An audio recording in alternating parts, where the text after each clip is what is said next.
Eguerdion txorintarrok, eta ongi etorri gurera. Gaur asteazkena dugu, astearen erdia, eta bakizu hemen txorienen asteazkenak berezia dira. Guk errezeta tradizionala, gero betiko ekartzitu, eta ez bakarrik Euskal Herrikoak. Ez. Jute gara kanpora, beba, eta frantziatik. Moitu gea. Edo silokita, baina betiko errezetak. Eta gaur ekarri zuet, Eitzen du, gero, nungoa diren... Gatazka pixka badago igual. Batzuk alde batia botatzen dute, beste batzuk bestira. Bueno. Tigreak inbar ditugu, muskuilu beteak ingo ditugu, eta hor, teoria ezberdina daude, batzuk Euskal Herrian asmatu ziela, beste batzuk Valentzia aldera eramate dute, baina, azkenen bakizue, tigreak, gaina holan entzun da, ez daukate muskuilua dira, ez daukate sekusirik tigre muskuiluarekin, beteak eta hori bai, mina pikatu din behar dute, hori da bereiek daukaten nolan berezitasun garrantzitsuena. Hau azteko, osagai piloa daude, baina, azkenien da bexamel bat ingo dugulako, betegarri bat, eta gero, hori, irinetik, arrautzatik, ogi birrindutik pasa, eta frigitu da jaten den zerbait pikoterako, eta gero tragoetan juteko, ona. Ederra. Hau nirea. Eta nire kasuan, ni hegoaldea jo naiz. Espainiako hegoaldera, hau da, Malagara, eguzkira joan naiz. Eta klima beroetan eta horrela, ze ematen dizu gogoa jateko, zerbait freskua, ez da? Bai. Hola, sopa freskua, hori egingo, da? Gazpatxoa. Ez, ia, baino, gertu ibilizara. Izango da Malagako ajo blankoa.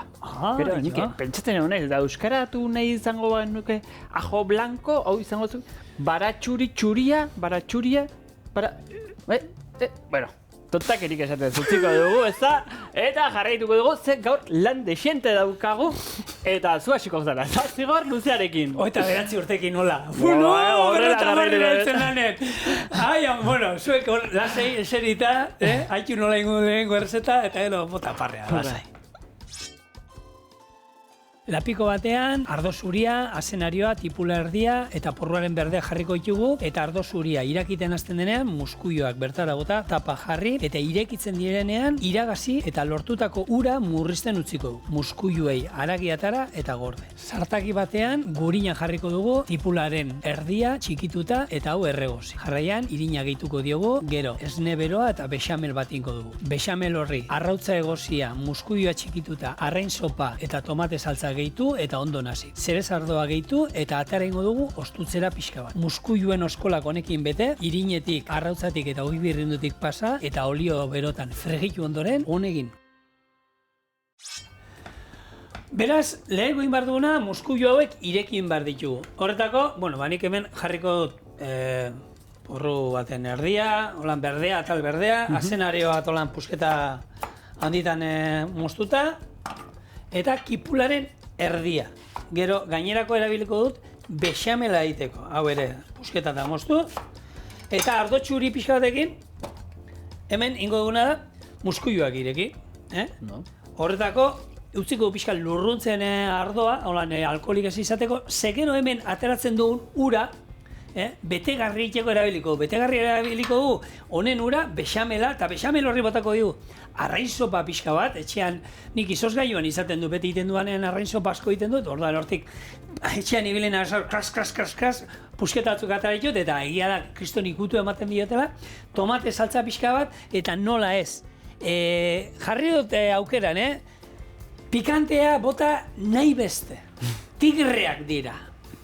Orduan tigreak pikatu din behar dute. Ni piperbeltz ale batzuk hemen botako iskut. Pikante zalea basara armitz? Ni bai. Puntu batera arte, ez? Egia da, pikante asko jaten malin badet, gero zaporerik ez diotela hartzen gauzei. Pikante puntu hori pasatzen dunein, ez dakit ez da zer nahon jaten, baino pixka bat izatea nahi gustatzen zait. Putu berezia ematen dio, eta nahi janariak horrela jatia. Jaki batzuk pikante gabe ezin ditu? Ezin ditu, imaginatu, ez dakit. Adibidez tigre hauek izan behar dute bai edo bai, hori bai. Beste jaki bat, holan pikantea gustatzen zaizuna zuri holan? Hola, tako batzuk edo horrela mexikanoak izan da, ez da? Adibidez? Neri, ez que ni hainba gauza. Ni nahi dut holan, txerrikiak eta holan jatik joan, txerriankak eta holako gauzak, barraskilloak, gure txian Bizkaian barraskilloak asko gatitu. Horre pikantea izan behar du, bai ero, bai. Pikante gutxi dauna da postretan. Ja, hombre, piper beltza eta zitzaret, espeletakoa eta txokolaten ez da sartzen Bueno, orain. sartzen dugu, bai, baina oso gutxi jaten da, eta bida oso ondo gelditzen dela, Ba. Ni janda dauket, piper beltza edo piper espeleteko piparra txokolate oso beltzarekin, azukre gutxirekin, eta oso ondo gelditzen da. Egia da, baina gero, pentsatzen hazen naiz da, postretan, pasteletan eta horrela, pikantia oso gutxi ikusten da. Bizkotxoetan da entzute zaitu gozogile. Bizkotxoei gatz pixka botako diogu, altzatzeko saborea, eta zeratik ez, espeletako piper pixka botako diogu, piperra altzatzeko. Altzatzeko ere. Ez dakit, hori...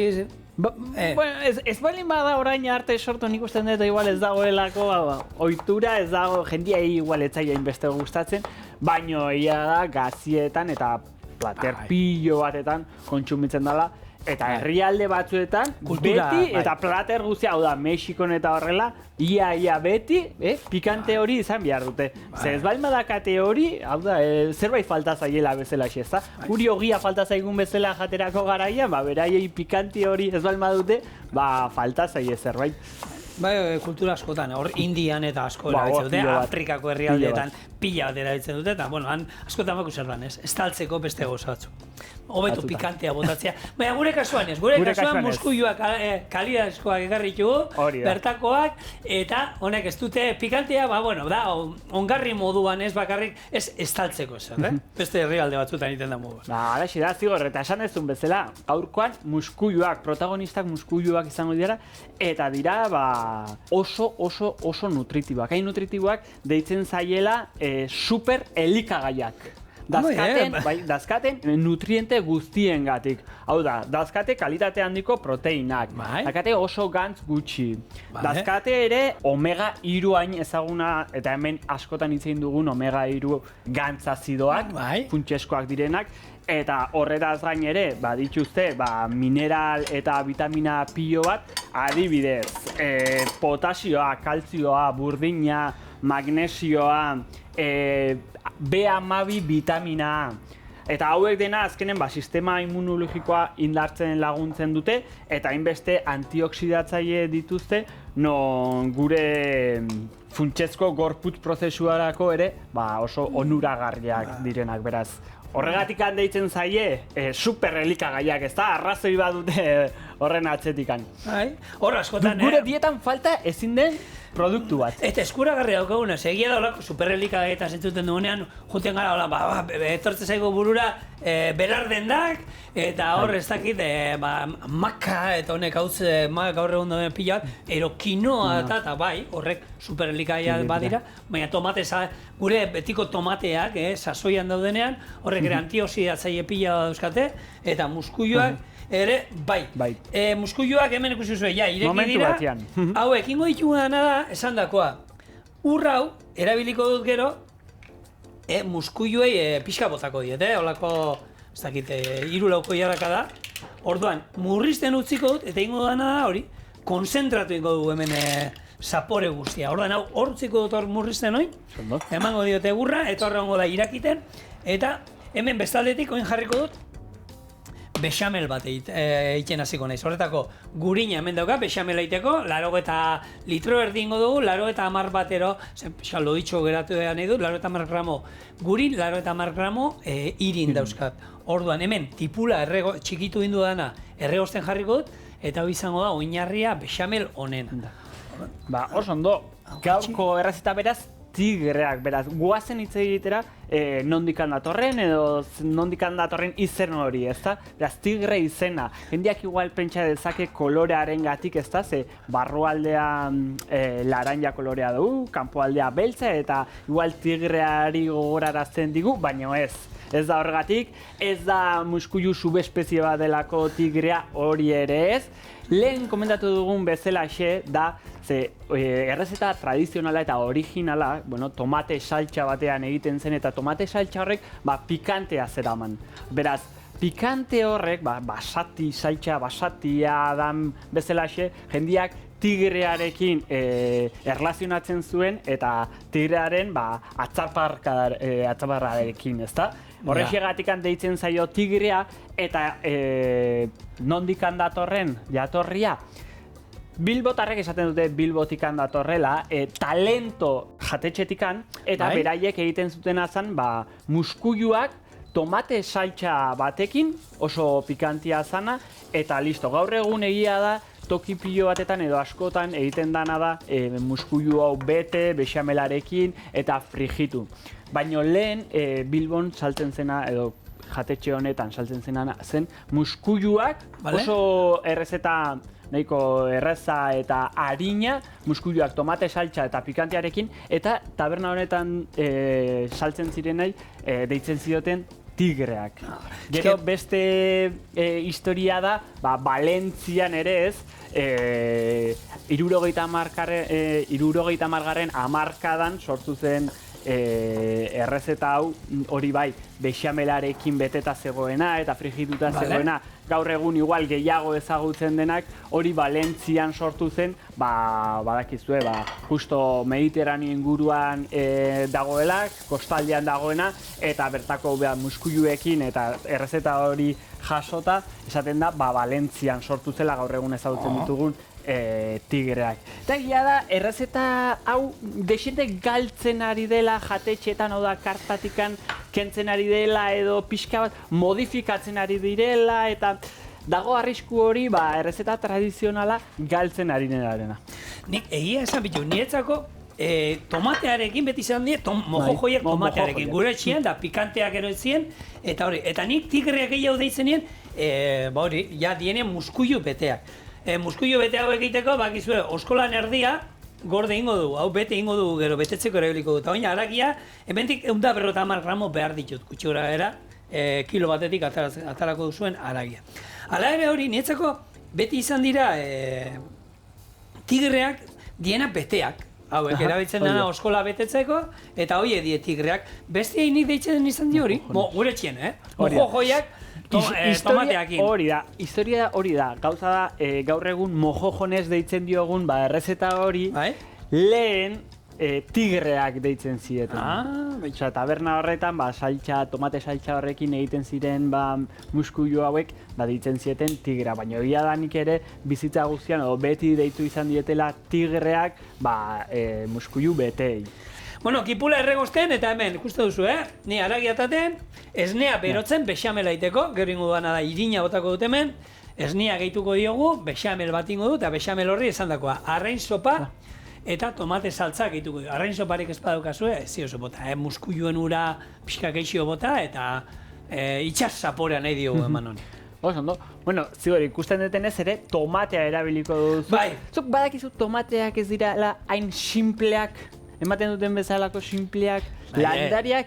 Hitz egiten dute beraien artean, ez? Komunikatu egiten dira. Ez dira hitz egiten beraien artean noski, baina komunikatu egiten dira, hau da, sustraiak, ostoa, fruitsua, beraien artean komunikatzen dira, normalian, klima aldaketa bat balin badago, eta ura behar balin badute, hau da, ur eskasia balin badute, beraiek ikusten dute ur falta hori dagoela, eta egiten dutena da, sustraiak, zuk oso ondo salbatu duzu, esnia ikusi dut, egia da nik ez dutela ikusi, baina adi honi oso azkarri bilizara, ze ez da bat ere errexia, ja behin altxatzen danen, daukezu segundu bat hori alkatzeko. Bai, eta ni jarraituko dut, hori da, ur eskasia balin badaukate edo komunikatzen dira sustraiak, fruitua eta ostoa, esateko haizu, ura falta zaigu, eta elkarlan bat egiten dute, adibidez, ostoaren poroak ixteko, eta barruan daukaten ur hori gehiago, denboraz gehiago mantentzeko, ezta? Eta ez da gure kasuan bezala, burruinak informazio guztia bidaltzen diola gorputzari, baizik eta beraiek denon artean elkarlan batean lan egiten dutela. Kuriositate eta bitxikeri moduan. Eta, baina ez dute egin hartu dut, eta segizu ura erostea, ero ur bila, ez. Ero ondoko landariarekin eta horrela ez dira komunikatzen. Hainbesterako ez. Bueno, baina, ostra, nik aurreneko aldea. Bai. Hemendik aurrera tomate bat jaten duzuenean, bueno, pentsatu euren artean hitz egingo zutela esaten badatoz guri harrapatzera, ero ez dakit horren besterako. Auskalo.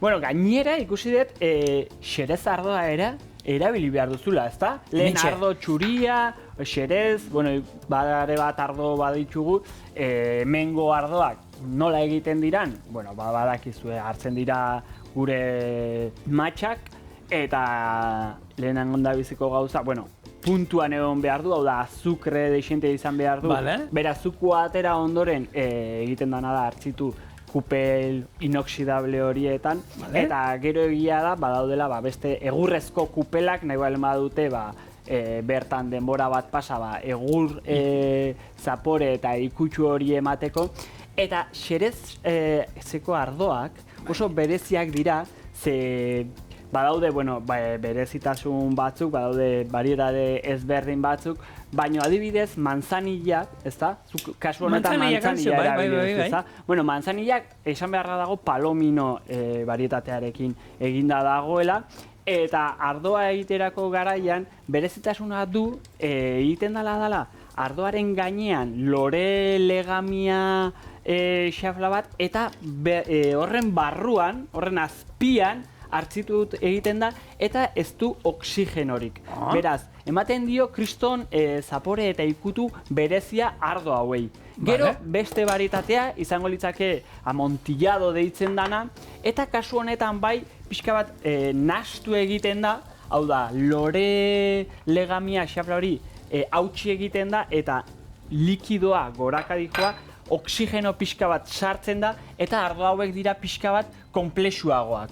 Hau da, kolore pixka bat ilunagoak, eta beste zapore pixka intentsoagoak bezala izango direnak. Eta azkenekoak izango litzateke olorosoak deitzen direnak, hau da, usaintsuak, ezta? Eta kasu hauetan bai, oxigenoarekin ikutsuan hartzitzen dira, beraz, hartzen dute kriston zaporea, kolore oso ilunak, eta dira ardo oso komplexuak. Nik egia esan zerez ardoak eta enaiz zalea, gustatzen zaiz kozinatzeko errezetan batzuetan egia da ondoa zela, baina gero erateko garaian, nik badaukate, jentea laguna ez dut, ez dut daukezu riojitis. Ez da, naparrak ere gustatzen zaiz hemen gure ingurukoak eta horrek hartzen ditut. Egia da, hemengoak direla askoze finagoak, ze han azkenen dira normalian arduak alkohol gehiago dute, ze azukre gehiago dute normalian, beroaren gatik, hau da. Beroak egiten duna da, matx hori horrek azukre gehiago izatia, orduan gero hartzitzerako garaian azukre gehiago dunez, lebadura horrek azukre hori alkohol bihurtzen du, eta normalian alkohol gehiago duten ardoak dira, intentsoagoak, fuerteagoak, eta ia da, hemengo ardoekin konparatuta, hori, jutezeanen taberna batia edo horrela, potio bat hartzea, erreixago sartzen dela hemengo ardo fresko bat, ezta? Hangoak dira oso bereziak, eta jendeak, eta merkatuan ere oso preziatuak direnak, baina dira oso ezberdinak. Eta egia, beti esaten duan, ardo oso ona daude hortik, baina enaiz arrizgatzen, eta hau ja ni ez aizki gusta, ez naiz zerez ali, enaiz. Ospina bai gustatzen zei pila bat, egia esan, etxean ospina zerez, ospina izaten dut, baina bestela gero ardoak ez aizkit gehiago gustatzen. Bueno, hemen ikusi duzue, pixkat landu indut, horre behin kipula erregozita eukindu dugunean, irina bota, pixkat horre gordin zaporeak kendu, eta gero esnea gehitzen junaiz, eta hemen bexamel bat ingo du, esan dezagun, ez? Bexamel honek muskoin bertan horrela janda ez dauka inungo muskui zaporeik ez ezer, hau jango genuen izango zen bexamel bat, lodiak kroketa batzuk egiteko, urdai aspiko agotako genioke, oi asko agotako genioke, eta orduan, bai horren zapore izango luke, baina guk itxas zaporea man nahi dugu. Ikustu zuen bertan, nahiko lodia dagoela, baina hori nahi egin dut, zeratik, tomate saltza biko jadakada gehituko izkiot, gero, arrain sopa bat, o arrain krema, ero horrela, beste bost bat koiadakada, eta ja, kolorea ikusiko zuen nola aldatzen zaion, da tigreak normalean gorriskak izaten dira. Holako kolore gorria nahi du. Eta gero, pikantea, bota nahi beste. Bai, tigreak dira. Zuek etxean jakingo duzu, zuen etxean zenbateko onarpena daukan pikanteak, orduan, bueno, bota jozue, bota. Pikante gabe bestela katua deituko egin, ezta? Horako zerbait? Ostra, asko bota jozu. Siberiano, tigre siberiano dira. Bueno, tigreak dira eta tigreak pikatu imar dute, zer letxez, ez? Gaina jendea izaten desunen, tigrea daude badakite zer etorri aldan. Ordan hau ondo nazi eta gero, esan dakoa, zerez ardoa, hemengo ur pixka botako diot, eta hemengo muskuio txikituta eta arrautza egosi txikitu bat ere. Gainera hauek kroketa bat egiteko balioko lukete? Bai, pixkat loditxoa inda, bai, baina... Adibidez, ja, muskuilu guztiak, ja, ez zaizu ez bat gelditzen, bexamel asko egin dezulako. Truko bat emango izu, gero, nik hauek baliatzeko. Baliatzeko, bai. Adibidez, kroketa batzuk, zer da, oso igual likido egia kroketa batzuk egiteko? Gure bexamela, alderantzuz? Nik, beti olakoetan, letxez, ja, erakutsin dut. Nik olako kasuela batzen jartzen ditut, gero ogi birrindu botatzen dio gainetik, gurina atal batzuk eta labean gainerra egiten dut. Bai hori gero erakutziko dizuet. Hau neukan hortik, eta otu zait erakustea. Txakurro donostiarra izango balitz bezalaxe, baina muskuiluekin ez da? Bai, berdina, horako zerbait egin alduzue, eta oso goxo geratzen den zerbait da, eta bueno, batzu ez gustatzen hor betetzen ibili behar, baina bueno, muskuiluek, tigreak bai izan behar dute gaineko gerusak frito bat da. Frijitu izan behar du, bai. Frijitua dira, ez? Betiko frito lehen gure garaian asko, jun jatetxetara eta zen nahi zu jateko? Sarrerako moduan, fritos variados. Esaten zala, betikoa. Eta gaur egun hori ja, jentiak ez daude, galdu egiten da. Oia, gelditzen da ja, gehiago menu... umentzako menuetan sartuta, ez da? Da ere frito lehen askotan, oin de kroketa bakarri. Lehen egoten zian... Eta San Jacobo txiki horiek eta ez da berdina. Solomo, arrautza egosia, holako gauza pila jatzizien. Gaur egun ja... Eta gainera kroketa gero, baina ez gaur egun ja umendako bakarri daude kroketa. Urda espikoana, klasiko handi bat. Bai, ondo daude. Baina sartu onjoan kroketa batzuk, txipinoianak, eta ero tartean hori, guk hemen ditu askotariko fritoak deitzen dienak, ez?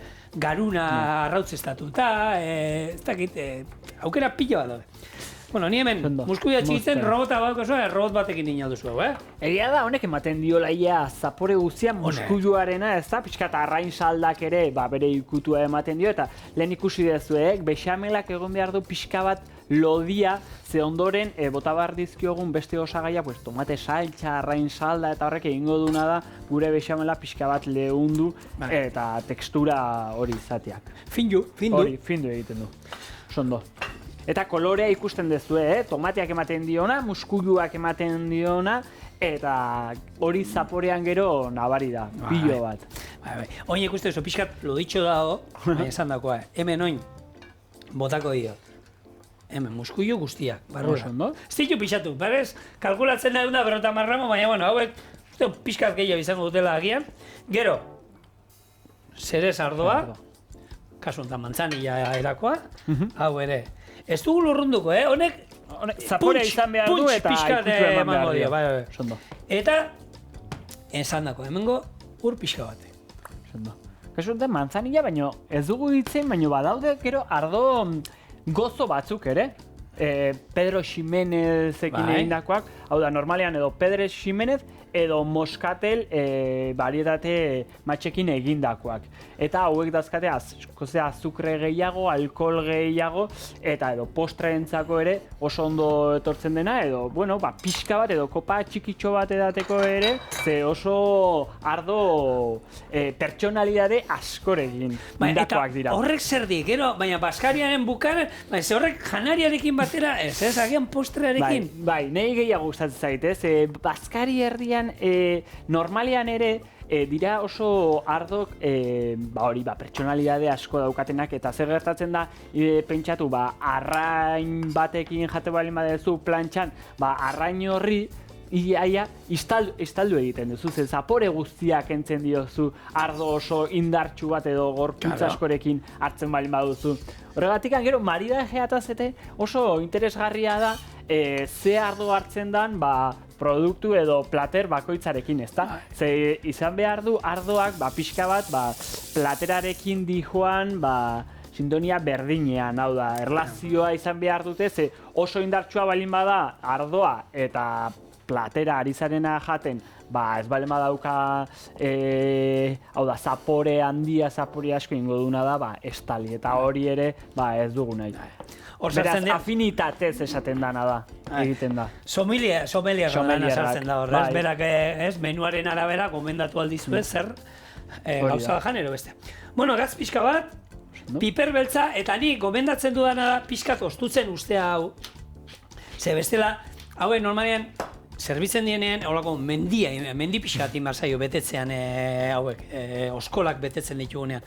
Ordan fina badao, mendirik ez diozu jarriko, argi dago, egingo duzuena da, betegarri gutxiago izango du. Zer nahi dut esan? Hau da, hartzen duzu hau, eta, tak, horrela jartzen baduzue. Bueno, egia da niko beteta geratu zaigula, hauek utzi behar ditugu, inbar dituguna da, nik ikusten ditut pixka bat ostutzen, gero bete, eta behin hotza daudenean, hori bai, bete eta ostu behar dira, irinetik, garrautzatik, hori birrunditu pasa, eta frijitu ingo ditugu. Horrela jan aldia, baina geruzak urruskaria ondo dator, txopixkat. Bueno, harrapatu gaituzue infraganti. Lanian. Bueno, hemen, muskuiluak bete eta gogoratu, behin bete ondoren, oskaiura sartu behar dira, eta pixkat gogortu behar dira, ze bestela, gero, komerik, hau irinetik eta pasatzeko. Irina, arrautza, eta gero ogi birrindua. Hemen daukat, olioa tope jarrita berotzen, eta besterik ez dauka honek, misterik ez dauka, hartu eta frigitzia olio berotan. Bai gogoratu, sartu dudala, labera lehen indako platertxoa, jarri diot, ogi birrindu pixka botari bainetik, gero gurina atal batzuk gainetik jarri izkiot, eta hori labian dago, hori 220 gradutan gainetik erretzen. Hauek? Frituak egiteko honenak kroketak eta lapiko bat estalita ezibili behar bueltak eta ematen eta... Ez da oso basua izatia olioa, Bota beldur gabe. Beldurri gabe, gero berrira biliko ditugu eta. Bai, batzuk erosten dute frigigailua hartu eta, bueno, ez da zeten erosi behar frigigailua. Olako lapiko baten euki olioa, izan meño aldatu, eta olako kolore poliba daukatenean, kanpora, batzuk egiten noa. Zigor, zuk esan eta nik lagunduko izutateatzen, labetikan... Labeko ez da nola daun, behiratu idazu mesez labekoa nola daun, ze lehen sartu dut, eta armintzek esan duena, pixkat utziko du lan honek... Kolore pixka bat falta zaio, baina ja segituan dago, Dute bel mazaizu, ja aterako dut, nahi balma ez du. Aterako dut. Venga, eta bestela, guk gaurko errezeta tigrea dira, Era tradizionalean, eta hori beste hori eman dizuegu aukera moduan, bazpaituzue, nahi honek erabili, oskolak eta erabili, beste akiteko. Pixka bat utziko diot, zigor, erabaki dut. Oso ondo. Eta hau, gauza bat, gaur egun, muskuiluak, lehen lan gehien ematen zuena zen, kanpoko oskola eta garbitzea, baina gaur egun ja saltzen dituzte, zan ezagun garbia datozenak oso ia ez daukatenak zer, ez? Eta orduan, alde hortatik horre ere, asko erreztu da errezeta hau prestatzeko. Eta hau ikusita ere, nahi bururaz ezaite, aldezu errezeta berdina edo oso antzeko egin, baina adibidez, bieirarekin, ez da? Bieira batekin edo horrela, betea egin daiteke, nik igual bieirari ez nioke hainbeste pipermina botako, pixka suabe egingo nuke, baina beixamela berdina eginda, bieira ondo txikituta egosita, eta ondoren ja frigituta edo labean egin duzuen bezala pixka bat ogi kuruskaria bota gainetikan, gurina pixka bat eta labera ere beste aukera bat frigituta egin ordez labian. Oso goxua gelditzen direna. Guk txirlak inen genduen ematen, txirla holan handiak hartu, txirla desenteak, eta horiekin egin aldo juzue, baina areko beto saltza berdian jatia. Tigreak horrela, guk aurren ditu moduan. Bueno, eskuekin mesedez, bai, beti, jauek nola jantira, eskuekin bizi guztia.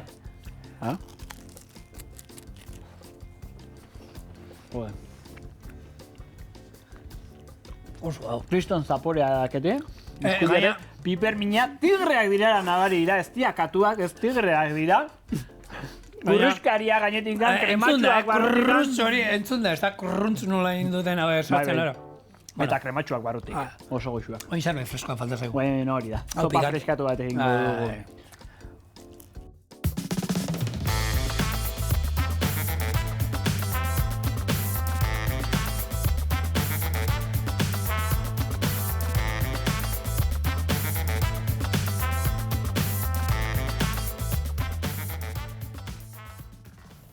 Bueno, esan bezala, tigre pikante batzuren ondoren, ze gauza hobe, zerbait freskua jatea bezalaxe, Bueno, ondoren edo lehenago, alde zuen bezala, edo nahi zuen bezala, baina oso ondo kombinatzen duten bi gauza dira, eta esan bezala, gaur, ajo blanko egingo dut, errezeta oso erresa, momentu batean egiten dena, etxean eduki ditzazkezuen osagaiekin, eta ikasi nahi baduzu nola egiten den, begira. Ogi mamia ur pixka batekin busti eta ondo xukatu. Birrindu almendrak, baratxuria, ogia, gatza eta ur pixka bat, pasta oso fina lortu arte. Irabiagailua martxan dagoela, gehitu olioa pixkanaka. Emulsionatzeko eta testura krematxua lortzeko. Erantzi ozpina eta ondoren doitu trinkotasuna ur oso hotza erantziz, zopa harin eta sedosoa lortu arte. Zerbitzatu oso hot mahatxekin, almendra txigortuarekin eta olio txorrotada batekin. Ikusi dezu, oso errezeta erresa, simplea momentu batean egiteko, osagaiak betikoak, eta trukotxo bat zopa oso hotza danez, eta momentuan egiten danez, eta momentuan dastatuko dugunez, nik egin detena hemen izan da, izotz batzuk ekarri. Beraz, ura hotza dago, izotzak ere hemen dana ondo edatuko da, txikitu egingo da, eta zopa egingo da. Beraz, hemen sartuko ditut baratxuria, almendrak, kasu honetan almendrak osoak eduki ditzazkezue, baina nik ja txikituta ekarri ditut, bale? Biak balioko lukete. Eta gero xerratan ekarri ditut, ze gero ingo detena da hemen zartagia momentu batean txigortu eta gainetikan apaintzeko mahatxekin. Beraz, lehen da bizi, ur pixka batekin atzoko ogia bustiko dut, ondo bustita gelditzeko, eta hause barrua jongo da, bale? Ogia nahiko gorra dago atzotikan dagoelako, baina hemen momentu batean busti ingo da, eta honek gure zopari emango dio gorputza. Almendrak eta ogiak, biak emango diote. Beraz, nila pixkanaka jongo naiz osagaiak hemen barruan sartzen, eta nire zopa egiten. Oso onda. Sopa ero, krema gehiago, sopa deitzen zaio, baina, eta egia da garai batean, ajo blanko deitzen bada, Bai? Nik uste dut indutela hau, ez nahi dut esan, ze gaur egune, ajo blankoa, izan baratxuri txuria ero, ez daukalan beraka zapore gehiagiri, badauka ikutu bat, baina nik uste dut urtekin doitu indala, ze garai batean seguruenik baratxuri gehiago izango luke. Seguro, hemen oso gutxi dauke, Hemen jarriko dizkiot biale, ingo detena da, hori bai, zuritu, karbitu, kendu azala, eta barrua, baina egia da oso baratxuri gutxi daukela. Gehiago dauke almendra zaporea baratxuriarena baino, bai. Eta hau, badakizu Al-Andalus garaitik, Arabiarrak Espainian, peninsulan egon zien garaitik datorren errezeta badala, almendra eta hortartean egon da noski, eta hor, beraiek herrialde Arabiarra badira holan baratxuri zaleak, ez? Nik horre kozinatu nuenean, horre arabiar batekin behi kozinatu dut, eta berak esatzen zen. Zigor, nire errezeta guztia daude oso baratxuri zapore handia daukate. Orduan, zu gero doitu inalditxozu eta lasai, gure etxean baratxuria bai ero bai beti dago. Beti, errezeta guztietan nik denari botatzen diet, gozoeri izan ez, baina beste danai saltza guztiei danai botatzen die baratxuria, eltzekari guztiei botatzen die, babarrunei, txitsirioei, dilizei danai botatzen die, dana da magure etxean baratxuria, orduan alde hortatik, eta ziur garai batean, honek izango zuela baratxuri gehiago izango zuela, bestela izen hori ez dakit nondik etorriko zan, beste modu batera ditu jozu. Segura, eski, eta jendiai ere gertatzen zaiona da, baratxuriaren zaporea gustatzen zaiola, baina gero igual, bakarrik jaterakoran edo horrela, atzeaka botatzen da, ezta? Bai, hor truko bat bitu eskarola ensalada, ez? Baina eskarolan truko bat da, jende gustatzen zaiola zaporea, baina ez duten nahi ikusi eskarola. Orduan zu, kopor batean, olako katillu batean, igurtzi itxarozu, platera, ez? Ensalada jamer duzun, plater hortan, hartu, berakatzea erdiki moztu, igurtzi, plater guztia eta ero hor ensalada ondu. Eta horre, beraka zaporea badauka, baratxuri zaporea badauka, baina ez dauka baratxuririk. Eta hori gertatzen da, saltza berde bat egin behar badugu, arroz zuri bat egin behar badugu, ero danei, bota, hor baratxuri atal pare bat haundiak, erriti moztuta, ikusten direnak, eta hoiek hartu, eta gero kendu, behin olioak hartu duenean zaporea, gero kendu inaldituzu, eta ez erabili. Orduan hori bada, bueno, jente asko, umeak eta nik inon lagunak etortzen dienean, ibiltzen dira ikerketa lanak egitenan CSI moduan bilatzen danetik, hoiei zeiten diet, pusketa handi pare bat bota, gero kendu, eta ero arrozian, bueno, baratxuri zaporea badoka, baina baratxuri alerik ez dago. Ez dago. Oso ondo. Ikusi dezue, nik ja osagai guztiak hemen barruan sartu ditut, ja nire zopa pixkanaka dena xatzen dijoa, eta hemen ingo detena izango da nire, arbendolak bota eta txigortu honei sua eman eta prest, bale?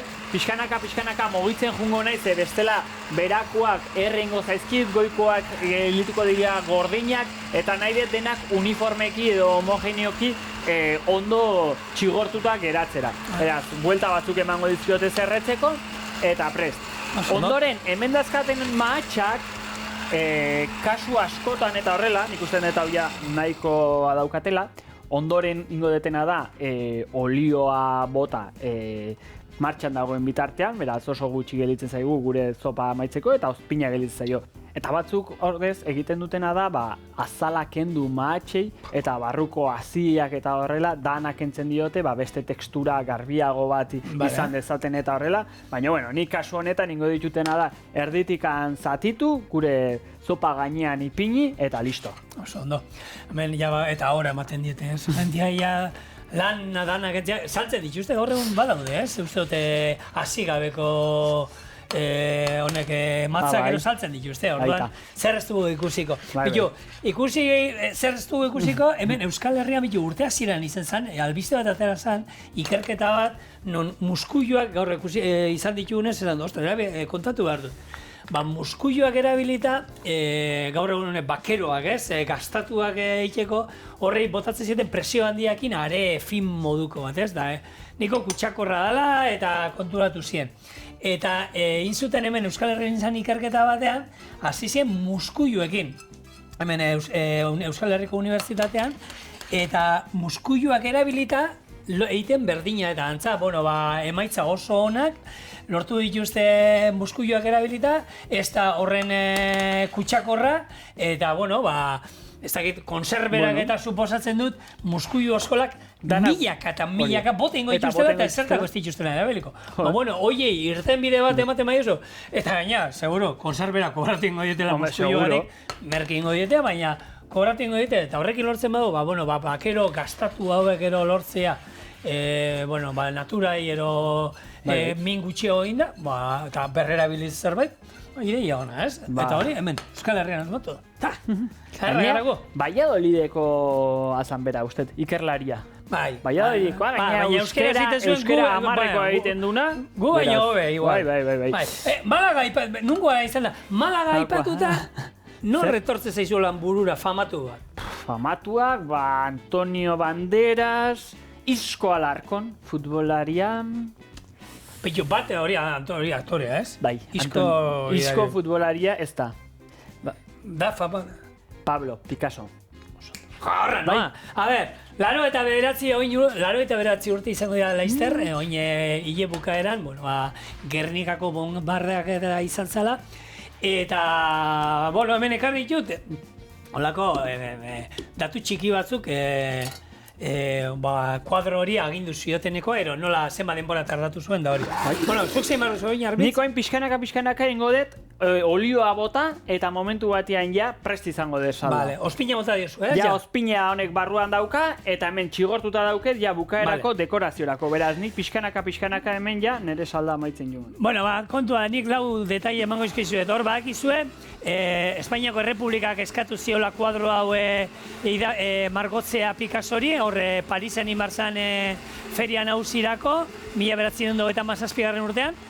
Feria hasi eta hilabetera berandu iritsi izan, ze gara izezan ibili, hogeita hamalau borradore ero egin zituen, ze ideia pila bat zeuzkan, eta gainera, tailerrero aldatu inbar zuen laniteko lekua, zeraltze, bakizu, tamaino handikoa zela, eta zitzaion bere tailerreanoko margotzen zuen tokien ezala karbitzen, eta hor, hor alemaniarrak eta, egurra eman zioten, kuadroan kontra sartu ziren, ze beraiek izan ziren, bakizu, alemaniarrak eta hor, erantzun oso ona botazion Pablo Picassok, holako alemaniar ejertzitoko general bati ero, arek esan zion, zuk egin duzu hau, eta Picasso erantzun zion, nik ez, zuek egin duzu. Erantzun oso ona botazion. Hori esan da, listo, zurea daitza. Nik egin detena, ja izan da Malagako ajo blankoa. Eta ja dena prest daukat, beraz, geratzen zaiguna da platertxo bat aratzea, hori da, sakuna, eta igual beltza edo iluna balin badago, kontrastea egiteko gure saldarekin, ezin hobe. Horixe bea. Amarrekoa. Hori da. Orduan, nik hemen ingo detena da, nire zopatxoa barrura bota. Eta jo blankoa, gazpatxoa, ze ondo esartzen dien horrek, fresko. Hori da. Eta hemen indetena, hori, izan dira, mahatxak ingo detena da erditikan banatu. Eta hemen kontrastea, gozo puntua. Hori da, gaina tekstura pixka bat ematen dio ere gure zopari. Eguneko fruta razioa hau izango zen, alegia, ero pixka gehiago sartu zen, ez? Lau zopa edo bost janezkero, igual sartuko lirak, ez da razioa bertan. Badaude batzuk, danei, jartzen diete igual dietan da, egunean bost pieza, ero lau pieza atal jaten jan behar dituzue, eta hartu eta amatzak jaten dituzte, eta beste batzuk kontrakoa. Lau pieza, lau meloi. Lau meloi. Hori, bakotza nola hor bakizu trampa beti dago. Hori da. Ikusten dezue, gauza gutxi, erreixa, momentuan egiteko, eta hori bai, olio txorrota da fin bat botako diot, olioa virgen extra hori bai, eta gure ajo blankoa ja prest. Amaituta, momentu batian, hemen txen irie ajo blankoa.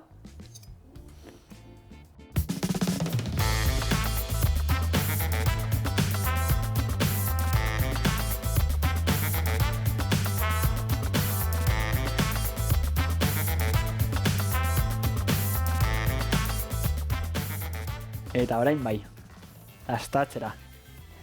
Mentz. Pixka danetik hartzea zaila. Danatik hartu behar da. Pixka bat almendra pixka bat, matxa pixka bat, salda pixka bat.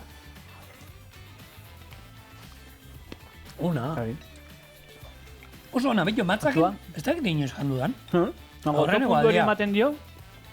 Oso ondo. Gaina hauek azigabe ez diren.